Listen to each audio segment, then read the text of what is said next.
Hey guys, I want to talk to you a little bit about motivation. And I think a lot of the time we have a goal oriented mindset towards what we're doing and why we're doing it.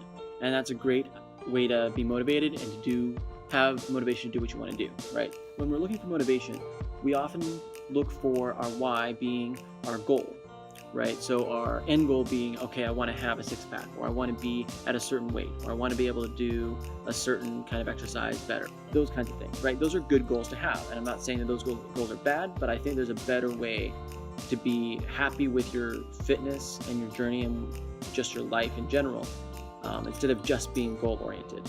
I think we need to have goals so we have a place to shoot for, but I think that we also need to talk about the process, because when you're talking about a goal, right, you have an end goal and you have an end point, but you're not there yet, right? Otherwise you wouldn't have the goal.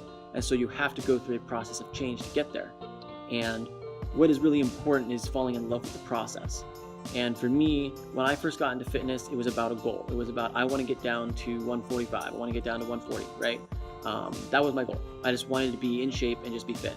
But as I was going to the gym and trying to be better and trying to improve myself, I found that I was starting to enjoy the research, enjoy, studying and looking at videos and reading books on how to be more effective with my workouts. When I first started going to the gym, it was just cardio on a machine and then maybe some push-ups, things that I was comfortable with, right? And I learned I had to push myself outside my comfort zone and do what I didn't want to do or I wasn't comfortable doing, because that was what's going to get me my goals.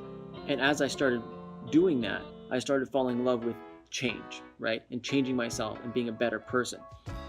And I started loving going to the gym and lifting weights and doing cardio and doing boxing and doing, martial arts and everything like that, right? All those things, I started doing them for a goal, right? To say, for martial arts, I want to be able to take care of myself, take care of my wife, take care of my family, right? If anything, God forbid something should happen, right?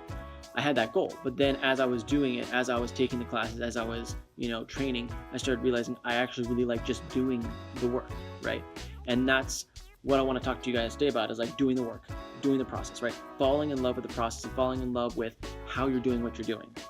Instead of just making it be, oh, I want to achieve this goal and then I'll be happy. Start falling in love with and being happy with the process and with the change. For example, today I was working on doing kip-ups and I haven't done them in forever. And I couldn't do them at first. I went in there on the mat and was like, okay, I'm gonna do it. First couple I failed. And it would have been really easy for me to say, well, that's my goal, but I can't get it right now, so I'm just gonna quit, right? And I went, no, I'm just gonna fall in love with the process. I'm gonna really enjoy the change and analyzing. And I sat down my iPhone and I filmed myself. I went, okay, what am I doing wrong? I'm not getting enough height. That's what the problem is. I'm leaning forward too fast because I'm too impatient, because there's that fear factor of you're going up in the air and you could land on your back, and that's scary. So I wasn't committing fully to going as high as I could. So I went, okay, I'm gonna, change that and get better at that. And eventually I was able to hit it and get a couple in today. And that was really, good. And I felt good, but it actually was more fun finding that process and figuring out what it was that I needed to change. And I think anything we do in our life, whether it's getting into shape, whether it's trying to get that beach body, whether it's trying to just get to a lower weight, just to be healthy, to be able to do activities without, running out of breath, whatever it is, instead of having just that goal, right? The goal is good. That's going to get you into the gym, or to eat properly, or to do whatever you need to do. But not just having that goal and learning that change is fun and change can be beneficial. And I don't mean fun as in like, oh, it's going to be so, entertaining and so pleasurable and all of that. I mean that there's a deeper level to happiness and to fun than just what, gives us a momentary pleasure, a momentary dopamine hit, right? There's a deeper level to it. And I don't really know how to explain it other than that when you start learning to love what you're doing because it's changing you and because you're getting better, maybe not today you're perfect, but that as things are going on, you're getting better and better and better at what you're doing. As you do that and you fall in love with learning how to become better, there's a deeper level of satisfaction and happiness that comes from that. And it doesn't come from achieving your goal. Like there's that momentary high of like, oh, I'm at that weight, but then there's almost a letdown after that, because you realize, oh, but now what? What's after that? And what happened for me is, as I was getting to my goal of just losing those 60 pounds, right? As I was going on that journey, I started loving what I was doing and loving being in the gym and lifting weights because I was making changes to myself.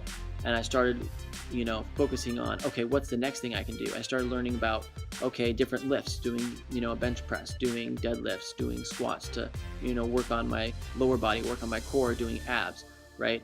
All these things I learned about, and I started implementing those, and I started loving doing them and loving the process of change, and starting to enjoy the burn and the feeling of exhaustion after workout, because it's satisfying because I knew that I gave it everything I could.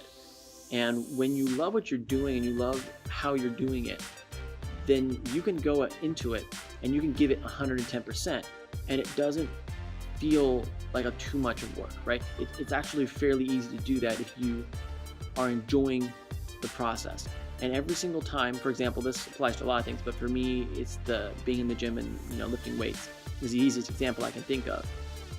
Is each rep is something I focus on in and of itself. I don't think about, I have 3 more or 4 more. I focus on this rep being the best rep that I can make it, and not worrying about, how many more do I have to do, or I'm feeling tired or whatever. I just focus on the moment, living in the moment, and going, okay, this rep is the most important rep of my life. I'm gonna make this the best rep. And then the next rep is the most important rep of my life, right? And that's how I approach my life in general, is when I'm talking to a person, when I'm talking to you are the most important person in my life, right? I don't care about what else is going on around me. You are the most important person in my life. And then when I'm talking to the next person, you're the most important person in the world to me. And so I try and live in the moment and who I'm talking to, and making sure that everybody I'm talking to, I'm giving as much attention to as I can, right? And that's why I tend to prefer, talking to people individually than in a group, because it's very hard for me to feel like I'm giving everybody my attention, because I'm trying to focus on everybody. But when there's too many people, I feel like I'm cheating other people of my attention. And that's how I treat, lifting weights, being in the gym, eating healthy, right? Family, friends, I give the moment everything that I can. It doesn't mean I never plan my life, right? I have goals and I have plans, but I set aside time in the morning, in the evening, once a week, once a month, and once a year to go, okay, what are my goals for the day? Or what are my goals for the week, year, month, right? What are my goals and how am I going to achieve them? I set that time aside, so about an hour, once a week, and, a day once a month, and, a whole week once a year. And, 15 minutes, half an hour in the morning and evening every day. I set aside that time to plan and schedule things so that I have a goal. But then I'm free to be in the moment and be present to whoever I'm with at the moment, or whatever I'm doing at the moment. So when I'm trying to learn a new technique, or I'm, working on my boxing technique, or I'm working on martial arts, or I'm working on self-defense, I can focus on the moment and learning about it as much as I can, instead of worrying about, oh wait, I think I need to go get food, and I need to go to the gym, and I didn't make my workout in today, and oh no, I have to go call my friend, right? I just know that I have these things planned out, and I know what I'm going to do when I'm going to do it, and that everything that I'm doing at the moment, I give my 100% attention. And it makes my life, it has made my life, when I made that change and started doing that, it's made my life so much better, because I can focus, I can be happy in the moment, and I don't have to worry about what's going to happen tomorrow or what happened yesterday, right? Everything's taken care of once a day, and so on and so on, right? Once a week, once a month, once a year, right? I sit down and I plan things out. But then the rest of my life, the rest of my days are free to be present and in the moment, and it's more freeing for me. Yes, I have to schedule that time out, and I have to have a schedule, and at first you feel like, oh, it's a really big burden, but at the end of the day, you actually are more free. You're more able to be present and be with people. And being in the moment and loving the process of change is, I think, the key to happiness and success, right? So if you want to be successful in the gym, or you want to be successful in business, or you want to be successful in a relationship, right? You've got to be able to be in the process, right? If all you're thinking about is how fast can I get to my goal, because if your only desire is just to get your goal, and you don't care about how you get there, that's going to lead you down the road of impatience, willing to cut corners, cheating, doing things that are unethical or immoral just to get what you want. And it's not bad to have a desire to get what you want and do what it takes, but not whatever it takes, no matter the cost, right? The end doesn't justify the means, right? If you have to, steal from somebody, or you have to, cheat somebody out of something in order to get what you want, that's not good, right? Is that thing really worth getting, or in the speed that you want it, right? Loving the process for me has been very helpful, because I then no longer have to worry about where am I at, what am I doing. I'm just worried about what I'm doing right at the moment, and I'm not worried about am I doing the right thing, when should I stop, when should I start. It's all planned out and it's all set for me. But then I have the ability to just be in the moment and be present and do what I'm doing and do it to the best of my ability. I've committed myself to falling in love with the process, with the work, with doing what I need to do, and making that fun, making that enjoyable. Because if you can't find fun in everything that you're doing, your life's going to be miserable.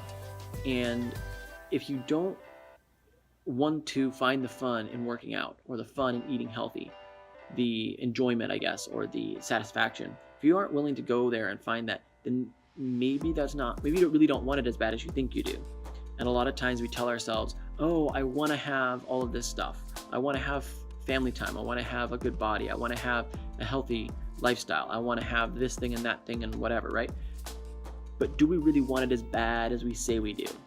Because, again, our actions back up our words. And if we aren't willing to just it's really easy. Just find something that you enjoy about it and start letting go of all your, we have all these preconceived ideas. We all have all these prejudices and these, biases against certain things because of what we've been taught, or what our friends would say, or what our community or environment was growing up. We might have this stigma attached to lifting weights and like, oh, it's going to make me, a meathead, and it's gonna make me dumb, or it's gonna make me look too big, or people are gonna be afraid of me, or they're gonna be intimidated by me, I'm not gonna have my friends anymore, and all these things, right? Or, it's not fun, right? It's like, oh, well, I don't like going to the gym because it's painful. And if going to the gym and lifting weights is painful, then that's a problem. But it's not gonna be comfortable, right? You're gonna have to go through some discomfort. And learn to enjoy the discomfort, not because the discomfort is good in and of itself, like, oh, pain's good, but that discomfort means that you're making a change. It means that you're doing something great. It means that you're doing something better than you were yesterday. And learning to love the process and learn the work, and just love learning. Love learning the process, because everything we're doing that I can think of right now is like, okay, you're working out, you're eating healthy, you're trying to be successful in a relationship or in business or whatever. It's a learning process. You have to learn, okay, I'm doing this wrong, I gotta fix this, or I could be doing this better, or, well, that was the wrong thing to say, or that was the wrong thing to do. And so instead of focusing on the failures and like, oh, I didn't get what I wanted, focusing on learning from that and saying, oh, I made that mistake. Okay, how can I do that better next time? What can I learn from that? And maybe, sit and, reflect on that once in a while. When you have a mistake that you're learning from, sit and reflect and go, maybe this is a symptom of something else in my life. Maybe this is something I was raised with, something in my past, something in my baggage that, I have to admit to and go, okay, I accept that this is how I was raised, or this is what my environment was growing up. And so that's why I have these reactions to things, or this is why I say or do or think things.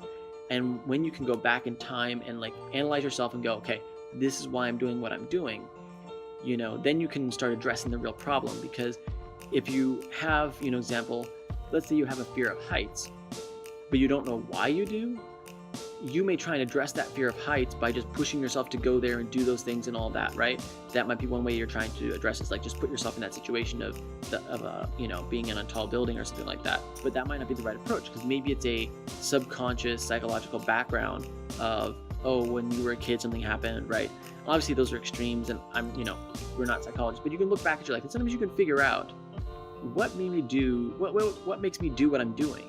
Maybe it's because of this, that, and the other thing. And not to lay blame on all of that, but that gives you some, insight into why am I doing what I'm doing, and maybe there's some things that I can fix. Or if you notice that, oh, I always do this because I think this thing, well, now you know that if the thing that you're thinking is wrong, right? If you were, if you always thought that, oh, lifting weights is going to make me huge and it's going to make all my friends hate me, right? That's just something that I just thought of, like, okay, maybe that's something you think. Okay, why do you think that? Was that because there was a kid in your class that was bigger than you and you were intimidated by, and he bullied you or whatever? Maybe that's why you think that. And maybe it's not really rational, because maybe that was just that he was a jerk, and that it has nothing to do with being a larger person, right? Or being, fit and in shape. Maybe those people aren't all jerks. Maybe there's a lot of nice people, but the jerks are the ones that give everybody else a bad name. And so when you can think about it logically, all of a sudden everything comes into focus. You're like, oh, that's why. And then you can fix the problem. And so that's one way of addressing what you're going through. And going back to my original topic of loving the process, when you're enjoying the process and you're enjoying what you're doing, you can find those little things you can tweak, and learning to love what you're tweaking, right? Learning to love the process of learning and changing and becoming a better person. Because for me, it's like the day I stop learning is the day I die. Why would I not want to learn, right? Why would I not want to learn from the situation and become better and analyze the situation and, become a better person, right? And honestly, like, I can actually kind of overanalyze sometimes. I can overdo it because I'm so passionate about trying to find a solution. And sometimes there's just times you need to just go, well, that was something that happened, and there's, it's not worth my time to analyze and overdo and, spiral into the most negative possible thing that could happen. Because who knows, right? Good things can happen and bad things can happen. And we have control over our actions, but we don't have control over other people's actions. So it's not worth our time to waste thinking about and analyzing, oh, what could we do to fix somebody else? Or what could we do with this other person's situation? Take responsibility for what we're doing and what we can change, and then move on. And I can sometimes overanalyze and think, okay, well, what if I did this, this, this, this, and this? And I think about too many what if situations because I'm so focused on getting a solution. And sometimes it's just go with my gut and go with the first thing I think of and try it. And if I fail, try another one. If I fail, try another one. And that failures aren't bad. Failures are just the stepping stones to success. And that's what I've learned, and it's taken me a long time to learn it. I'm still pretty young, so I have the benefit of the rest of my life ahead of me. And so I just wish I learned this back when I was in high school. So when I was in college, I could have made better decisions, but honestly, like, I'm glad that I learned it where I'm at. And that's, me being content with who I am and where I'm at, and then moving forward and finding ways to improve myself going forward. So I just want to talk to you guys about that because that's something that came to me today. And I just felt like I needed to make this video now while I'm thinking about it, while it's on my mind, because otherwise I probably will forget it because I can get very distracted. I feel like I can be a little bit ADD sometimes, and I have a million ideas in my head, and I will think about something, and if I don't work on it or write it down, I will completely forget. I actually have a list in my phone of video ideas that I've come up with that I need to make, and I just have to go back and start going through and making them when I have some time in between, training people and taking care of my family and things like that. So anyway, this is what I want to talk about. I know it's a little rambly, but this is just like raw who I am, what I wanted to say tonight. It's like midnight, and I tend to do this late at night. I just like start to ramble and talk because my mind's still going, even though my body's a little bit tired. So I'm gonna end it here, and hopefully this was helpful. Hopefully, you found something useful out of this. If not, well, maybe next time. So yeah, I'll see you guys later. Bye.